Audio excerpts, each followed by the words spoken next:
হাই everyone, আজি মই অন্য এটি ৰেচিপি লৈ আপোনালোকৰ মাজলৈ আহিছোঁ। ৰেচিপিটো হ'ল শিঙি মাছ আৰু পালেং শাকৰ জোল। তেনেহ'লে ব'লকচোন আজিৰ ৰেচিপিটো আৰম্ভ কৰোঁ।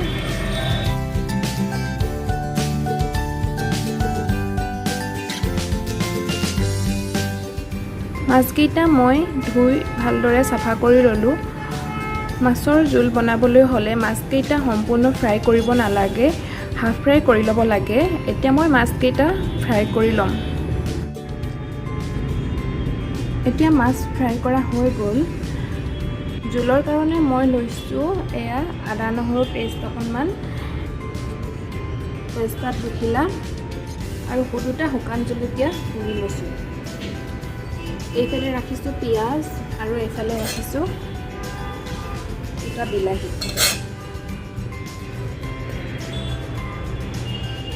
আৰু মই এতিয়া মাছ ফ্ৰাই কৰা কেৰাহীখনতে পাঁচফোৰণ কেইটামান দি দিম।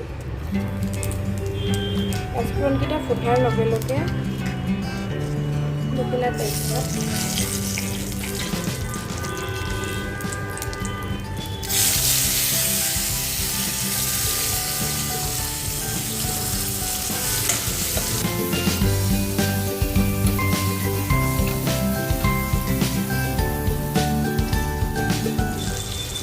জুইটো কমাই লৈ পিঁয়াজটো অকণমান ৰঙচুৱা হোৱালৈকে মই ভাজি থাকিম। এতিয়া পিঁয়াজখিনি ভজা হৈ গৈছে, তাতে মই আদা নহৰু পেষ্ট, 1 চামুচ আদা নহৰু পেষ্ট দিছোঁ।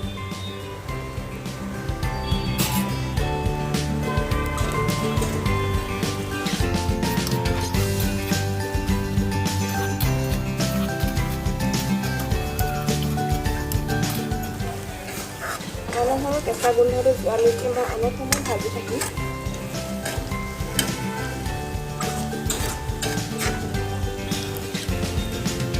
ইয়াতে মই এতিয়া কাটি থোৱা বিলাহী এড কৰি দিম।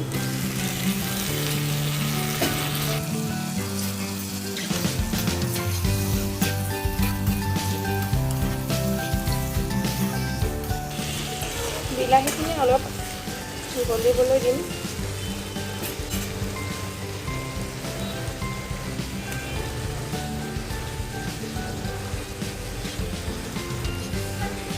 ইয়াতে পুৰি ৰখা দুটা শুকান জলকীয়া দি দিম।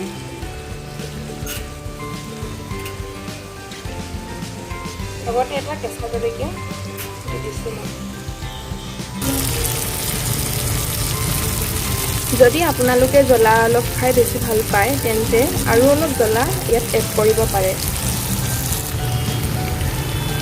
মন কৰিছেনে, বিলাহীবিলাক গলিবলৈ আৰম্ভ কৰিছে আৰু লগতে বিলাহী গাৰ পৰা তেল এৰিবলৈও আৰম্ভ কৰিছে। এতিয়া মই ইয়াতে হালধি এড কৰিছোঁ।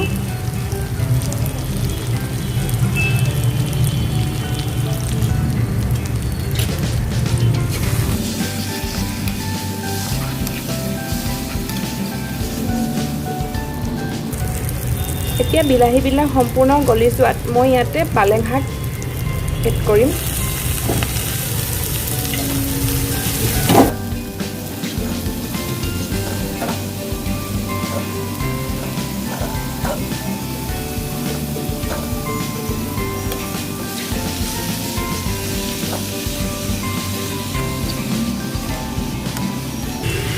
তিনি মিনিটমানৰ কাৰণে এনেদৰে মই লৰাই ল'ম। ইয়াতে মই এতিয়া সোৱাদ অনুসৰি নিমখ এড কৰিম।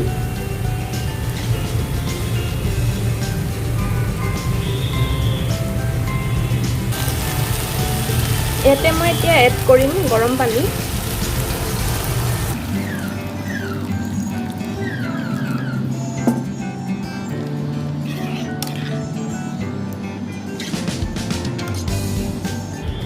বৰ ধুনীয়া কালাৰ এটা আহিছে, ইয়াত ধৰিব পাৰিছে নাই কেমেৰাত।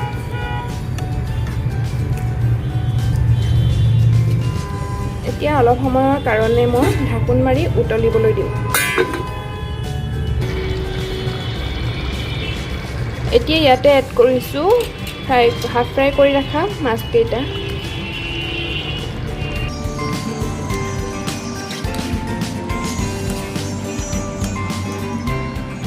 2 মিনিটৰ কাৰণে ঢাকোন দি উতলিবলৈ দিম।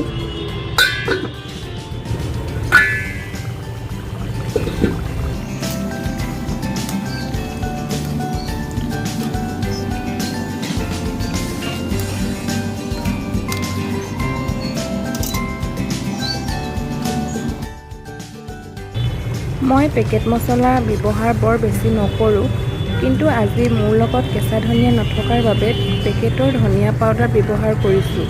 আপোনালোকে পৰাপক্ষত কেঁচা ধনিয়া ব্যৱহাৰ কৰিব, তেতিয়া গোন্ধটো বেছি ভাল হ'ব।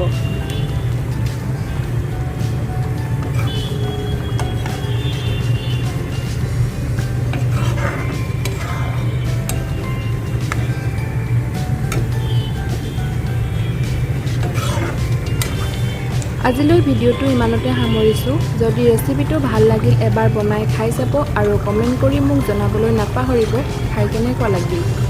Bye bye.